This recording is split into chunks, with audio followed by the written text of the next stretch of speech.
So, hello everyone. Hope you all are doing good. So, today we are going to revise our third chapter of science pedagogy for the PS set, that is understanding and appreciating science. Right? तो जैसे कि हमने first chapter में nature पढ़ा था science का, हमने फिर सेकंड चैप्टर में किया कि उसके एम्स क्या हैं साइंस को पढ़ाने के स्कूल में। अब हम करेंगे अंडरस्टैंडिंग एंड एप्रिशिएटिंग साइंस, कि कैसे हम साइंस को अंडरस्टैंड करें और कैसे उसको एप्रिशिएट कर सकते हैं, उसके क्या एडवांटेजेस हैं आजकल की लाइफ में, उसके क्या डिसएडवांटेजेस हैं, साइंस क्यों इम्पॉर्टेंट है हमारी डेली लाइफ में, और अगर हम एजुकेशन की बात करें तो वहाँ पे साइंस कैसे इम्पॉर्टेंट है, और साथ में हम कुछ PYQs करेंगे। Right, so importance of science in daily life. अब हमारी डेली लाइफ में साइंस की क्या इम्पोर्टेंस है। Number 1, help to cure the diseases. हमें कोई भी मेडिसिन चाहिए, हम क्या करते हैं, कई बार अगर पहले तो साइंस की हेल्प से बहुत सी मेडिसिन बन गई आजकल, हर बीमारी का इलाज है, कोई ऐसी प्रॉब्लम नहीं है, बहुत रेयर, सिर्फ 0.01% कोई ऐसी बीमारी होगी या ऐसी कोई डिसीज़ होगी जिसका कोई इलाज ना हो।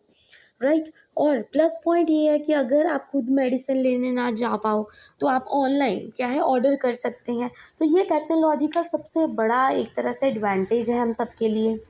Then enable man to reach on the moon and the Mars. अगर कोई भी पर्सन मून पे लैंड करना चाहे तो उनके लिए भी बहुत ज़्यादा इजी है आजकल। ठीक है, टेक्नोलॉजी बहुत ज़्यादा है। देन GPS सिस्टम हम देख सकते हैं, हमने कहीं भी जाना है, हम क्या करते हैं अपनी कार्स में, जिस टाइम हमें लोकेशन ना पता हो हम GPS लगा लेते हैं। GPS की फुल फॉर्म क्या होती है ये भी पूछी जा सकती है, global positioning system. Right, and daily life comfort जैसे हमारा TV हो गया, AC, computer, laptop, phone, fridge, मतलब हर तरह का कंफर्ट हमें किसकी हेल्प से मिल रहा है, साइंस की हेल्प से, टेक्नोलॉजी की हेल्प से। और ये सब चीज़ें हमारी डेली लाइफ में बहुत ज़्यादा यूज़फुल है। आज मैं ये वीडियो बना पा रही हूँ किसकी हेल्प से, जस्ट बिकॉज ऑफ टेक्नोलॉजी। ठीक है, मोबाइल फ़ोन है, स्मार्टफोन्स हैं, टेक्नोलॉजी की हेल्प से मैंने ये वीडियो बनाई। वीडियो बना के अब मैंने कैसे यूट्यूब के थ्रू अपलोड की और आप तक पहुँची। ठीक है, तो ये क्या है, टेक्नोलॉजी ही तो है। Then come importance of science in field of education. अब अगर हम एजुकेशन की बात करें तो एजुकेशन में साइंस कैसे हेल्पफुल है। पहला, develop interest of child in miracles of science. बिल्कुल सही है, जो बच्चे हैं वो वहम वगैरह में नहीं पढ़ते ज़्यादा, वो मिरेकल्स हैं जो साइंस के हर चीज़ को प्रूव करने में उस पर बेस्ड है उनकी हर चीज़, उनका हर interest. To enhance the thinking process, इनसे उनकी थिंकिंग प्रोसेस भी क्या इन्हांस हो रही है, एक्सपैंड हो रही है, उनको बहुत ज़्यादा नॉलेज मिल रही है। Then develop the intellectual development, उनका जो माइंड है, उनकी क्रिएटिव थिंकिंग है वो डेवलप हो रही है, उनकी कोग्निटिव डेवलपमेंट हो रही है अच्छे से। जो वैल्यूज़ हैं उनकी यूज़फुल थॉट्स के लिए, साइंटिफिक जो फैक्ट्स हैं उन पर बेस्ड होती हैं उनकी हर चीज़, कोई विदाउट प्रूफ नहीं होती, हर एक चीज़ के पीछे रीज़न होता है, कोई फैक्ट होता है। साइंस की अपना एक प्रोफेशनल वैल्यू होती है। ठीक है, प्रोफेशनली साइंस मतलब जैसे हमने बोला वोकेशनल एम होता है साइंस का, जॉब्स। तो अगर आपको प्रॉपर साइंस की हर एक चीज़ पता है तो वो आपकी जॉब के लिए बहुत ज़्यादा हेल्पफुल है, आपकी प्रोफेशन में बहुत ज़्यादा आपकी हेल्प कर सकती है। देन उससे बच्चों में पॉजिटिव एटीट्यूड डेवलप होगा। राइट, और बच्चे की जो स्किल्स हैं वो निखर के बाहर आएंगी जब हम एक्टिविटीज़ करवाएंगे जितनी भी साइंस से रिलेटेड हो। राइट, देन साइंस बून और द कर्स, कहने का मतलब साइंस एडवांटेजेस है और डिसएडवांटेजेस दोनों ही। देखो, अगर कोई चीज़ एडवांटेजेस है तो डिसएडवांटेज उसके साथ में फ्री में मिलते ही मिलते हैं हमें। राइट, मतलब किसी भी चीज़ का अगर आप मिसयूज़ करोगे उसका बैड रिजल्ट तो निकलेगा। यूजेज करो, यूजेज करना is a good thing, but misuse करना उसके रिजल्ट्स ख़राब हो सकते हैं। ठीक है, वैसे ही साइंस के साथ है, अगर उसके कुछ एडवांटेजेस हैं तो उसके कुछ डिसएडवांटेजेस भी हैं, जिस वजह से फिर वो कर्स बन जाता है। बून होता है एडवांटेज, कर्स होता है डिसएडवांटेज। ठीक है जी, जब हम किसी भी चीज़ को मिसयूज़ करते हैं उसको हम क्या बोलेंगे, कर्स बोलेंगे, और वो डिसएडवांटेजेस होता है। Use in the world Wars, हम सबको पता है, देखो क्रैकर्स वगैरह बनाने के लिए केमिकल्स यूज़ होते हैं। क्रैकर्स वगैरह तक तो ठीक है, बट वही चीज़ें आजकल देखी जाए तो यूट्यूब में दिखाई जा रही हैं, कैसे आप घर पे ये चीज़ें बना सकते हैं। धीरे धीरे फिर वो बच्चा वही चीज़ें सीखता है, क्राइम की तरफ चला जाता है जब उस चीज़ को मिसयूज़ करे, राइट। तो फिर वर्ल्ड वॉर्स होती हैं, उस वजह से पता नहीं कितने ही लोगों की जान चली जाती है, राइट। कितने ही देश तबाह हो जाते हैं। ये क्यों है? क्योंकि हम मिसयूज़ कर रहे हैं उस चीज़ का, right. Then devastating effects of nuclear bombing at Hiroshima. आपने सुना होगा हिरोशिमा नागासाकी में कितना बड़ा बम धमाका हुआ था। Can still be seen on the plants, animals and human life. और आज तक मतलब वो जहाँ रहते हैं, वो हिरोशिमा नागासाकी वाले जितने भी ह्यूमंस है वहाँ पे, आज भी उसका इफ़ेक्ट उन पे देखने को मिलता है कहीं ना कहीं। प्लांट्स वगैरह पे, एनिमल्स वगैरह में इतनी डिस्ट्रक्शन हुई थी उन चीज़ों में, right. Machines were discovered but led to unemployment. वही तो बात है, मशीन्स आ गई हैं आजकल, ठीक है। नौकरियां उसकी वजह से कम हो गई हैं, क्योंकि एक मशीन 100 लोगों का काम कर देती है आराम से। तो क्या है, वहीं पे अनएम्प्लॉयमेंट हो गई, बेरोज़गारी आ गई, नौकरियां नहीं मिल रही। तो ये भी क्या है, एक डिसएडवांटेज हो गया, right. So I hope this is clear. आज का टॉपिक बहुत ही छोटा था, इंटरेस्टिंग था, और क्वेश्चंस भी अच्छे हैं इसके। So let's see the first question. Which of the following is outcome of science teaching in young children. आप यंग बच्चों को साइंस पढ़ा रहे हो, तो उसका मेन आउटकम क्या हो सकता है, उसका मेन रिजल्ट्स क्या होता है।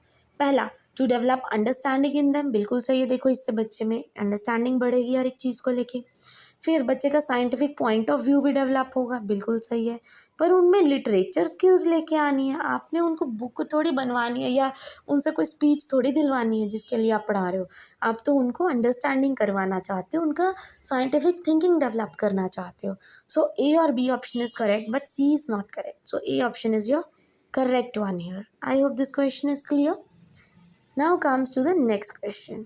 The best method for developing understanding in children is, बच्चे में अंडरस्टैंडिंग डेवलप करनी है, उसके लिए सबसे बेस्ट मेथड कौन सा होगा। पहला, उनकी हेल्प करो कि वो एक्सपेरिमेंटेशन करे। बिल्कुल सही है, बच्चा हैंड्स ऑन एक्टिविटी करेगा तो अच्छे से सीखेगा। Second, stay them away from experiments. उनको बोलो कि एक्सपेरिमेंट करने की ज़रूरत नहीं है, तुम दूर रहो, सिर्फ मैं करूँगी, तुम देखो। गलत बात है, जब तक वो खुद नहीं करेंगे वो कैसा होगा। Make them busy in social activities. उनको वैसे किसी और काम में बिजी कर दो।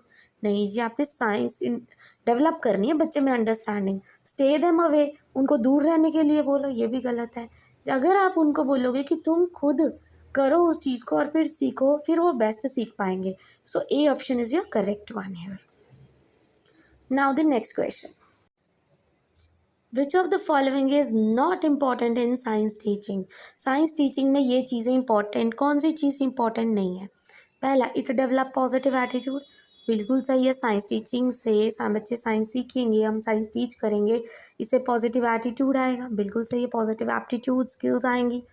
It stops mental development. Science सीखने से आपकी मेंटल डेवलपमेंट स्टॉप होती है, गलत बात है। इससे तो आपकी मेंटल डेवलपमेंट और ब्रॉड होती है। Develops understanding level. बिल्कुल सही, अंडरस्टैंडिंग लेवल डेवलप होता है। And D, it satisfies the child. बिल्कुल सही है, बच्चे की जो क्यूरियोसिटी है वो सेटिस्फाई होती है। बट बी ऑप्शन जो हमने बोला कि स्टॉप हो जाती है उसकी मेंटल डेवलपमेंट, वो गलत है।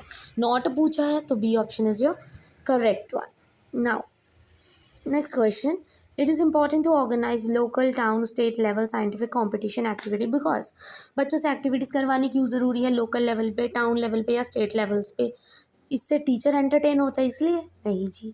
इससे फाइनेंशियल सपोर्ट मिलता है? नहीं जी। इससे बच्चे का टैलेंट डिस्कवर होता है? बिल्कुल सही बात है। बच्चा अपने टाइम का यूजेज करते हैं? गलत बात है, यूजेज करो बट कोई और काम भी तो कर सकते हैं। यही क्यों करना है? क्योंकि इससे बच्चे की अंडरस्टैंडिंग, बच्चे की जो डिस्कवरीज़ हैं, बच्चे की इन्वेंशंस हैं, वो उनको देखने को मिलेंगी। बच्चा कौन से अलग अलग चीज़ें बना रहा है, फेयर्स लगा सकते हो आप लोकल लेवल पे, स्टेट लेवल पे, उससे बच्चा ज़्यादा सीखेगा।